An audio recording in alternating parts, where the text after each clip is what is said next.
اور سید الشہداء حضرت حمزہ رضی اللہ تعالیٰ عنہ جو نبی کے چچا بھی ہیں، جو نبی کے میرے دوست بزرگوں رضائی بھائی بھی ہیں، اور جو نبی کے ہم عمر بھی ہیں، اور ایک ساتھ بچپن میں کھیلے بھی ہیں۔ ایک ہی دن عبد المطلب کے گھر حمزہ پیدا ہوئے اور عبداللہ کے گھر محمد عربی پیدا ہوئے۔ 3 دن تک ایک ہی عورت کا دودھ پیا ہے، دودھ شریک بھائی بھی ہے اور چچا بھی ہیں، اور یہ وہ چچا ہیں جو صرف اللہ کے نبی کی محبت میں مسلمان ہوئے۔ اب وہ چچا کی جان گئی، ناک کان کاٹے گئے، ہاتھ میرے دوست بزرگوں انگلیاں کاٹی گئی، سینہ چیر کر کلیجہ نکالا گیا۔ حضور صلی اللہ علیہ وسلم نے احد کے میدان میں پوچھا کہ میرے چچا حمزہ دکھائی نہیں دیتے۔ لوگ تلاش میں نکلے، زندوں میں تلاش کیا، حمزہ نہ ملے، مردوں میں تلاش کیا تو حمزہ کو اس حال میں پایا، مرنے والوں میں تلاش کیا گیا تو اس حال میں پایا کہ دیکھا نہیں جا سکتا۔ خود اللہ کے نبی کو کہا گیا آپ تشریف لائے، اور جب آپ اپنے چچا کا حال دیکھا تو آپ رو پڑے، رو، اور اتنا روئے کہ جبریل امین تسلی کے لیے آئے اور کہا یا نبی اللہ غم نہ کرے، اللہ نے آسمان پر لکھ دیا اسد اللہ و اسد الرسول، یہ اللہ کا شعر، اللہ کے رسول کا شعر۔ 70 مرتبہ اللہ کے نبی نے اپنے چچا کی نماز جنازہ پڑھائی ہے، یہ شرف بھی کسی اور کو نہیں ملا۔ 70 صحابہ شہید ہوئے، ہر کے جنازے کے ساتھ میرے نبی کا جنازہ رکھا گیا اور اللہ کے نبی پاک صلی اللہ علیہ وسلم اس کی نماز جنازہ پڑھائے۔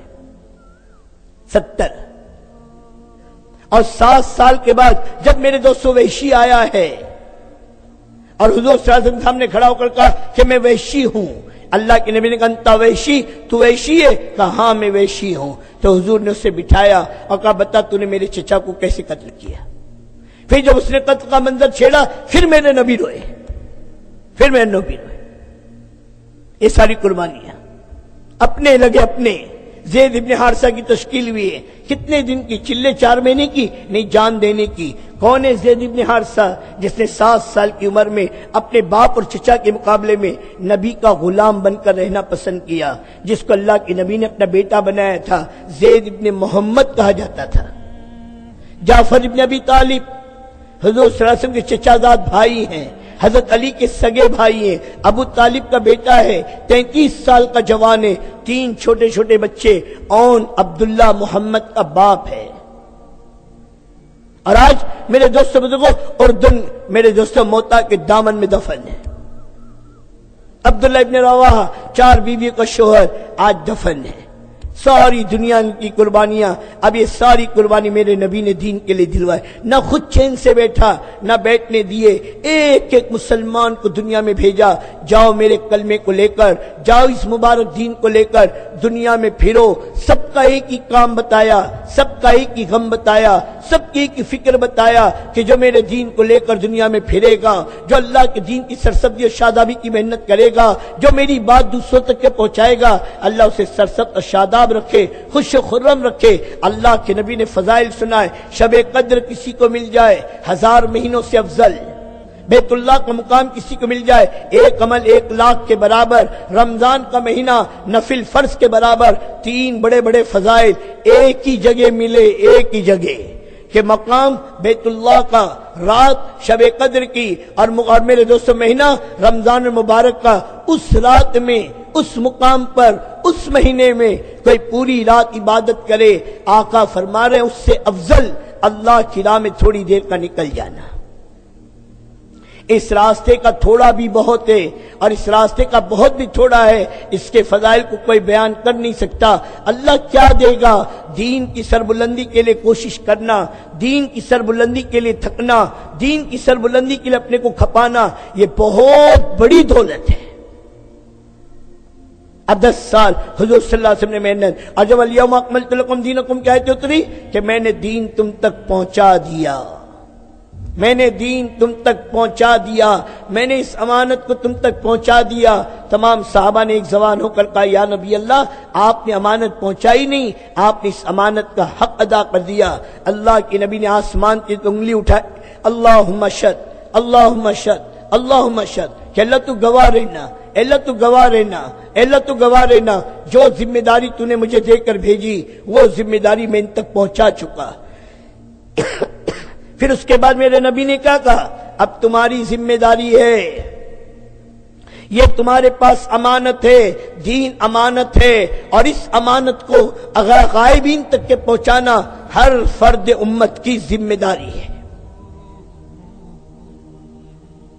صحابہ 1,24,000 حجۃ الوداع میں موجود تھے۔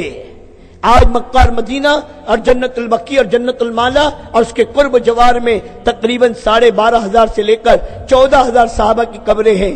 1,10,000 اس امانت کو لے کر دنیا میں گئے، کوئی مشرق کی طرف، کوئی مغرب کی طرف، کوئی شمال کی طرف، کوئی جنوب کی طرف، سب کی ایک ہی فکر تھی، سب کا ایک ہی دھن تھا۔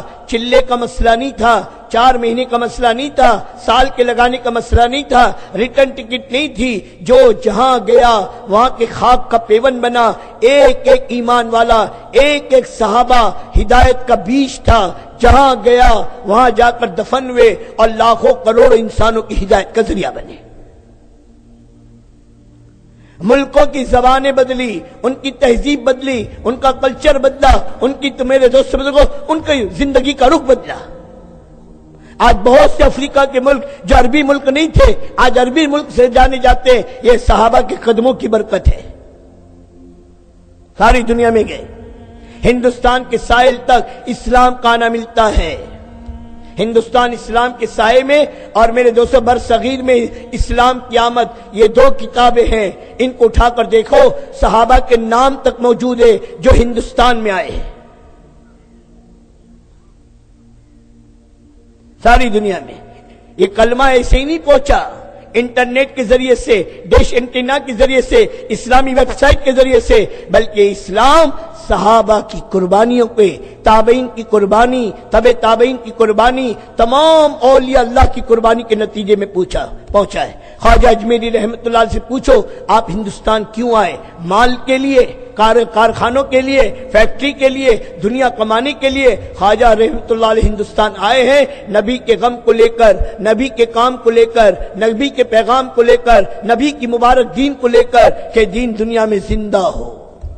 آج خواجہ رحمت اللہ علیہ یہاں آرام کر رہے ہیں اور آپ کا دین میرے دوست آپ کا 90 لاکھ انسانوں نے آپ کی زندگی کو دیکھ کر، آپ کے اعمال کو دیکھ کر، وہ نورانی اعمال، وہ روحانی اعمال، وہ آقا مدنی صلی اللہ علیہ وسلم کی سنتوں والی زندگی، ان کو دیکھ کر 90 لاکھ انسانوں نے کلمہ پڑھا۔